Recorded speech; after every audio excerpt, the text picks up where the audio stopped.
दोस्तों नमस्कार। दोस्तों आज के इस वीडियो के अंदर महत्वपूर्ण क्वेश्चनों की जो सीरीज चल रही थी उसमें वीडियो नंबर 2 है और लेसन नंबर भी 2 है। जो 10वीं क्लास की जो साइंस है उसके लिए जो महत्वपूर्ण क्वेश्चन है वो मैं लेके आया हूँ। अम्ल, क्षारक और लवण, ये दूसरा लेसन है। जैसा कि आपको पता है इस लेसन के अंदर 6 नंबर के क्वेश्चन आएंगे जो कि प्रश्न 3 होंगे। एक वस्तुनिष्ठ होगा, एक अति लघुत्तरात्मक होगा और एक निबंधात्मक क्वेश्चन आएगा। तो इस लेसन को आप ध्यान से आप देखिए। इसके अंदर मैं आपको महत्वपूर्ण क्वेश्चनों के साथ साथ जो पिछले वर्षों में माध्यमिक शिक्षा बोर्ड द्वारा पूछे गए क्वेश्चन हैं उनको भी मैंने शामिल किए हैं। ये सारे के सारे क्वेश्चन शेखावाटी मिशन 100 है उसके अंतर्गत ये क्वेश्चन लिए गए हैं। देखिए पहला क्वेश्चन है, निम्न में से प्राकृतिक सूचक है। तो दोस्तों जैसा कि आपको पता है कि मेथिल ऑरेंज और फिनोप्थिलीन ये दोनों कृत्रिम सूचक हैं, जबकि लिटमस पत्र होता है ये प्राकृतिक सूचक है। तो इसका जो ऑप्शन होगा वो 3 सही होगा।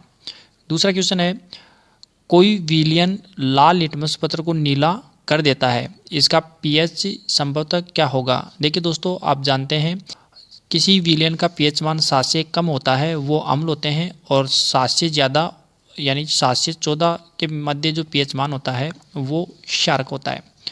तो दोस्तों यहाँ पर देखिए आपको ये भी पता होना चाहिए कि जो अम्ल होता है वो अम्ल नीले लिटमस पत्र को लाल करता है और जो क्षारक होता है वो लाल लिटमस पत्र को नीला करता है। तो यहाँ पर देखिए लाल लिटमस पत्र है और उसको नीला कर रहा है, तो इसका मतलब ये क्षारक की बात हो रही है और क्षारक का पीएच मान होता है वो 7 से ज़्यादा होता है। तो यहाँ पर ऑप्शन नंबर 4 में 7 से ज़्यादा पीएच मान है, अतः ये क्षारीय होगा और क्षारीय विलयन है वो लाल लिटमस पत्र को नीला करता है। तो इसका जो ऑप्शन है वो 4 सही होगा।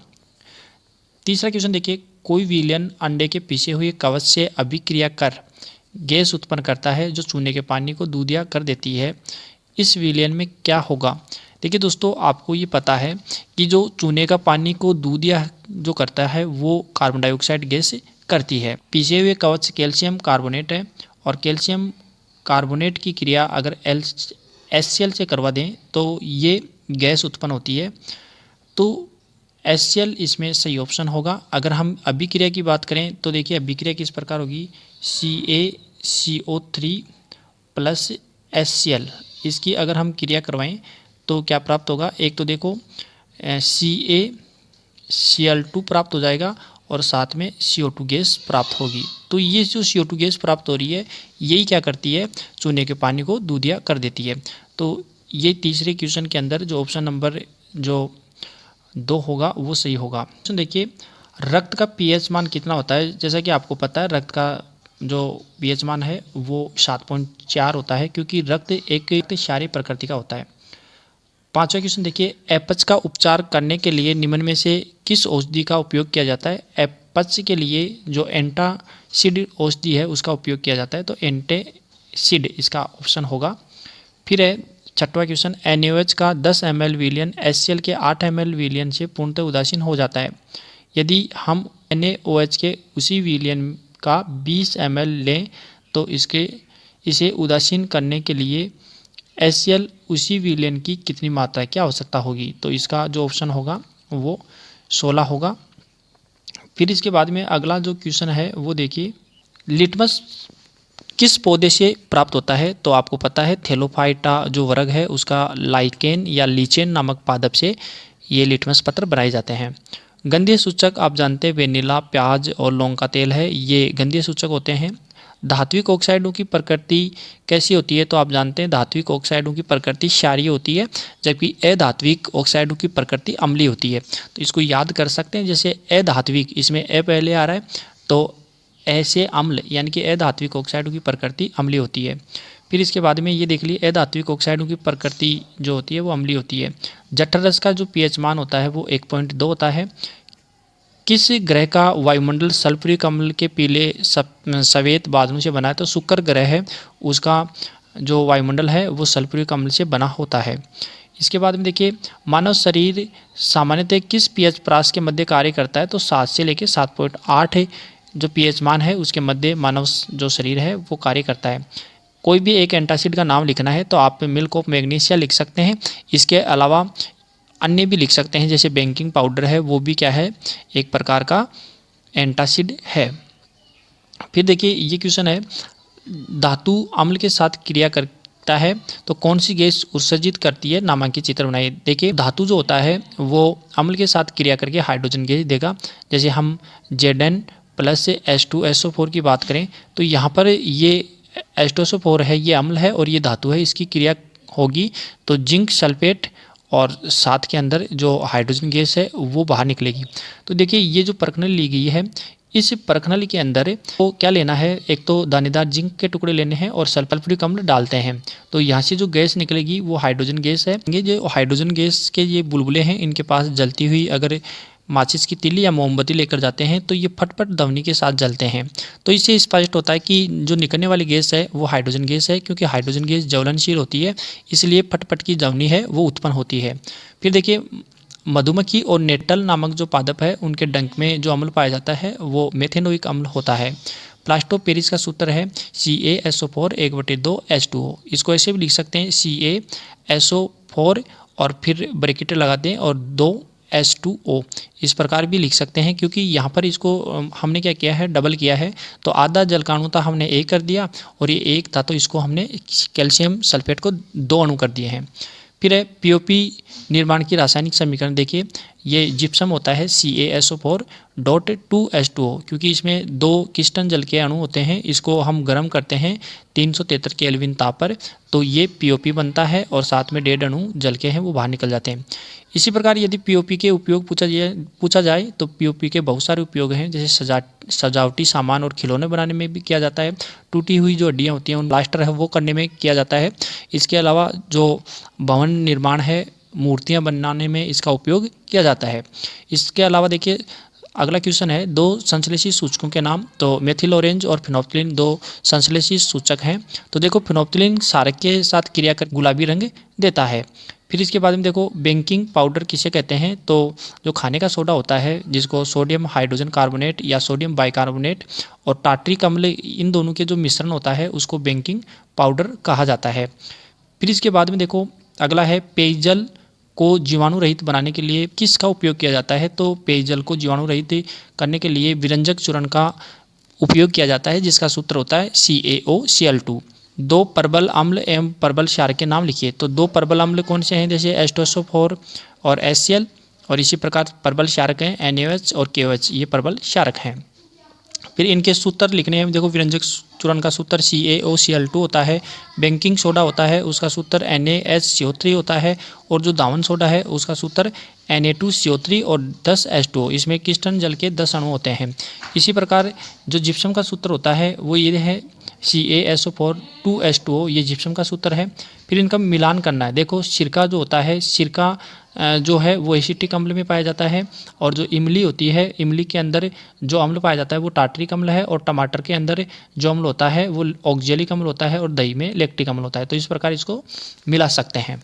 फिर है उदासीनीकरण अभिक्रिया किसे कहते हैं। जैसा कि आप जानते हैं अम्ल और क्षारक अभिक्रिया के फलस्वरूप लवण और जल बनाते हैं, इस अभिक्रिया को उदासीनीकरण अभिक्रिया कहते हैं। जैसे ये क्षारक है और ये अम्ल है, ये नमक बन गया और ये जल, तो नमक और जल बनाते हैं।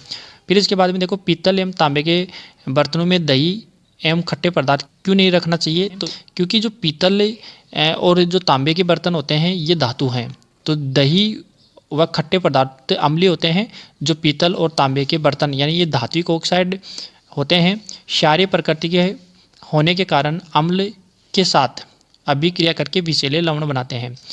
HCl और HNO3 आदि जलीय विलयन में अम्लीय अभिलक्षण क्यों प्रदर्शित करते हैं, जबकि अल्कोहल और ग्लूकोज जैसे यौगिकों के विलयनों में अम्लीयता के अभिलक्षण नहीं प्रदर्शित होते। देखिए HCl और HNO3 के विलयन में H+ आयन मुक्त होने के कारण विद्युत का चालन करते हैं, जबकि ग्लूकोज अल्कोहल का विलयन विद्युत का चालन नहीं करता, क्योंकि आयनीकरण नहीं होता।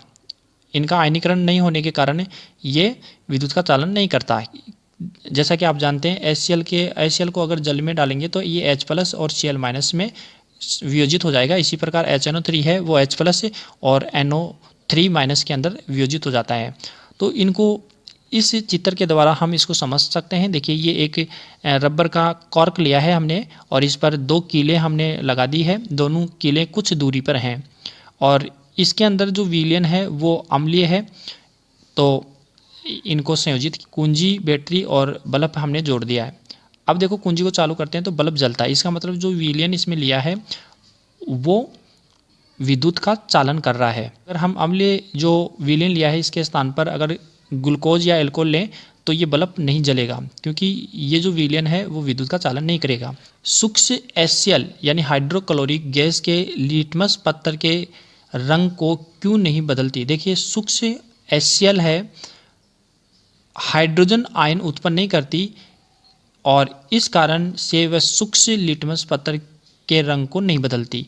यानी जो सूक्ष्म हाइड्रोक्लोरिक गैस है वो हाइड्रोजन आयन उत्पन्न नहीं करेगी, जिसकी वजह से वो जो लिटमस पत्थर है उसके रंग को नहीं बदलेगी। फिर अगला देखिए, अम्ल को तनुकृत करते समय यह क्यों अनुशंसित करते हैं कि अम्ल को जल में मिलाना चाहिए न कि जल को अम्ल में? देखिए आपको ये पता होगा कि अम्ल एक प्रकार के एसिड होते हैं जिनसे हम जल सकते हैं।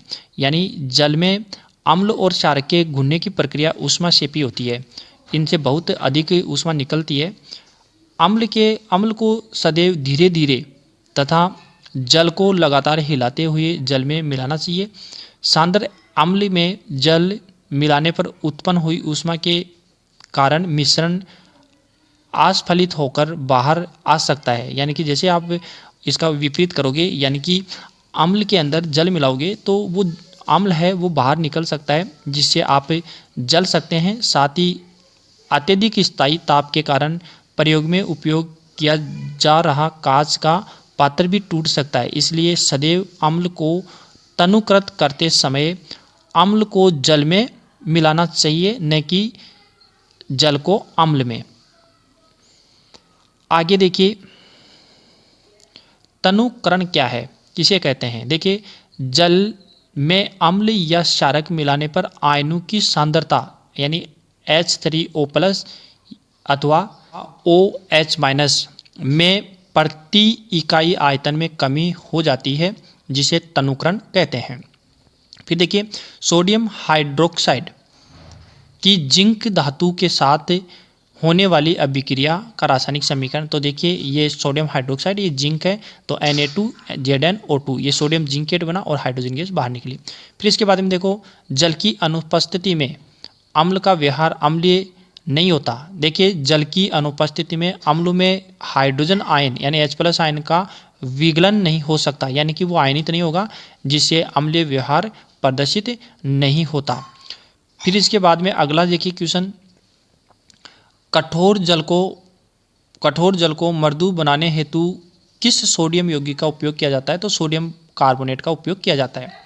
क्रिस्टलन का जल किसे कहते हैं? देखो लवण के एक सूत्र इकाई में जल के निश्चित अणु की संख्या को क्रिस्टलन का जल कहते हैं। जैसे CuSO4.5H2O है, इसमें क्रिस्टलन जल के अणु हैं वो 5 हैं। इसी प्रकार जो दावन सोडा है इसमें 10 जल के अणु हैं और जो जिप्सम है इसमें 2 क्रिस्टलन जल हैं।